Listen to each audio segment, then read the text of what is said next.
Butler here. His ears are not good for scratching. Otherwise, the best approach is just pretend he's a dog. He's pretty friendly. All right, so here we are. First and foremost, talking about pentatonic diatonic overlaps. You've already got a recording of me doing this, but we'll just do one personalized. So yeah, we've got this C major stuff. That's the key that we can most readily picture our major scales in. And if don't embark on this unless if you need to do some C review right now, go back and do it. And like if you're actually forgetting fingerings, just target the ones you're actually forgetting. From your major scale fingerings. Like if you're just like, I'm going to play number 6 and you have a nuclear brain fart. But yeah, you're good on those. Okay, cool. So then we're just picturing them literally on top of those. We started with pentatonic 1, and we talked about technique stuff, where, not this, or this, and that what's made, fingerings seem like you couldn't get into this position and bends were hard was this whole being up high, like that concept, and or your thumb being in this juxtaposition, which is only, an inch from what we want to be. So the way that we actually got you into good position was we went like, here I am in classical position, and then just threw our thumb over to the top without any arm involvement, or putting your thumb off to the side, just thumb hooked over top. It's really not that different than classical position, and my hands are super small, so this will be even more the case with you. So yeah, I'm just this one, that one, this one, that one, and I'm out in front of the instrument with this part of my hand and this part of my hand not bending under at my second knuckle or whatever. So yeah, there we go. We talked a little about bends and 3 fingers all together like that, and all this stuff would have seemed harder like that, which is a really normal inclination. Going back to at one point, it was hard to push down, so you were going like vice grip, and whereas now you can just be like with your right hand probably. So yeah, just there you go. If you do know any blues phrasings, like anything ever from any punk song or whatever ever happened, maybe just pause the video and play those without rhythm being important. Focusing on retraining your hand to do it without going like this. Just like whatever your brain generates when you go to do stuff like that. If there are things like that, just go back and play those so you don't have to learn new phrasings and try to stay in good position. Cool. So then our overlaps. We started with our number 1 pentatonic finger, just because it's almost disappointing how often people are using it. And it very directly, demonstratively overlaps our 1, 2, 3rd finger. So yeah, aside from excuse me, being blown up. This is a student calling twice. Let me just see what's up. Sorry, we'll rush this. Hi, Gran. I'm just finishing up a lesson. What's up? Yeah, I'll be ready at 7. Couple minutes. You're here if you're 1646 Berkeley Way, number 8. Yeah, just come on upstairs and hang out outside. You can find the apartment number 8. But I'm just finishing my last lesson. I'll be right there. Yep. Yeah. Sorry, that was some serious silly hand holding. Let's make sure you get all your stuff. So, make a marker where that was on the video. Skip that. This is you, right? Yeah. There you go. Yeah. All right, cool. So, yeah, folder status. So yeah, there's our number 1 main pentatonic. Well, we're not doing this, and it won't really even be tempting when you're not like that, because when we're down on these strings, we tend to be playing single notes. It's when we get up here that we tend to be departing from that. And now if we look back behind our main box, we've got number 1 fingering, which has this all-index ring thing going with it. And there's A, C, A, C, A, C, which are note names we can recall really easily. We talked about how people tend to use those 4 notes, and then kind of okay sometimes. But, you tend to transition. That said, this is actually really easy to play. It's just got that same reach that we did on this string here. Like, I don't know. When people are like, can you give me an example of when anyone used that fingering? I think of Your Blues by John Lennon. As we can see, it's like he wanted to bend on this note. Which we don't get, like, aside from doing difficult stuff like that. At any rate, so number 1 major scale and number 2 and number 3 with these 2 structures that we just discussed. And it seems like you've got these pretty well memorized.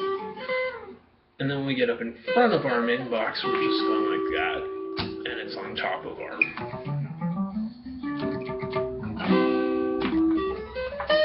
So yeah, you can learn all the notes, but it's kind of like you'll either start up on those strings, or you'll be playing in the main box and transition to it, or you'll be playing a major scale and decide to play something like this up on top. Yeah, so we've got these written down. So, and in this one, there's a good C, but there's not really a good A. We don't get to A until here. Whereas in the previous 2 it was super obvious. And then similarly in number 3, which overlaps our Pinky Reach Festival with number 6 finger, there's not really a good C, except that we're used to picturing this one with it. But there is a really good A right there. So yeah, 3 of these. And then we're up to our very last fingering,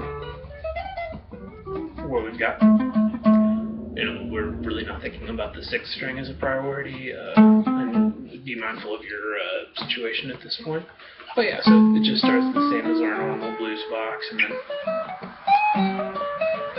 there's that note's a little annoying on the 2nd string where we have to hop over. There we go. So, here I am, I'm in A. If I was like around the 5th fret looking to play like a D blues lick, I would just be like, here's D, I'm going to play that same pattern we were just discussing. This is the note D, kind of speaking to why we're not thinking about the bass string first and foremost, but going like, here I am playing this stuff. And then you might go to those notes as well, just like when we're picturing a D minor chord or whatever, and then we intellectually appreciate we can put that note in, but it would be visually distracting to try to frame that chord around A or whatever. So yeah, we're just kind of taking the 5th string and down, and that's on top of our 7. So yeah, I believe what it says on the page is just like do them in C, and then you can do the up pentatonic, down diatonic thing, and just be sure to do it in both orders, and that you've already memorized the fingerings before you're working on this, and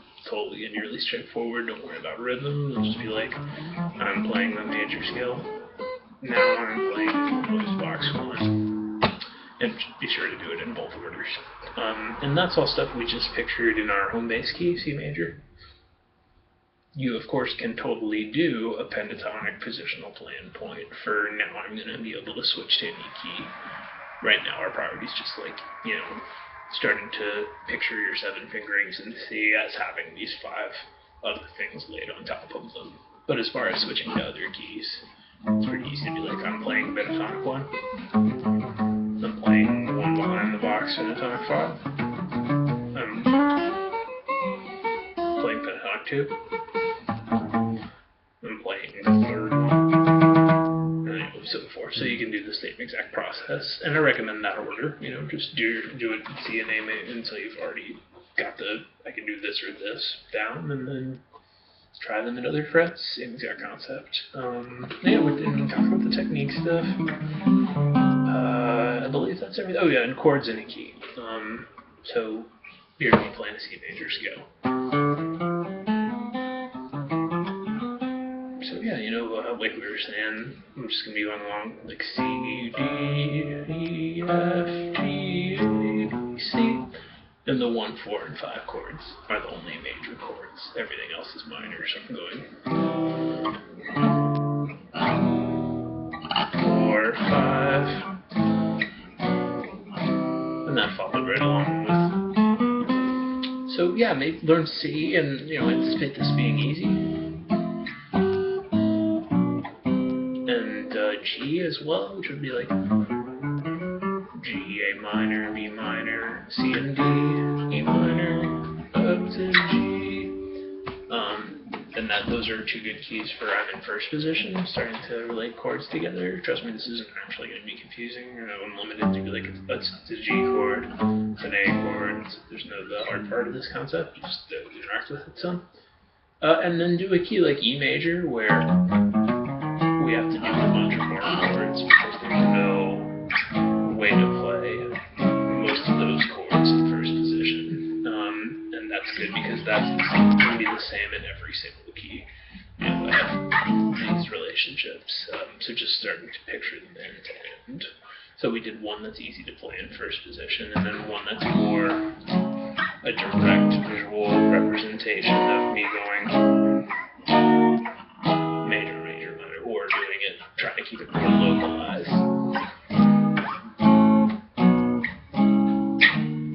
And just seeing those lay end to end that way. So yeah, a key like E is good for those, and it tends to be the 2nd fret and 4th fret bar chords that don't have a first position version of them. So going ahead and deciding, F sharp and B and A flat and C sharp if you don't already. This will be a good time to do that.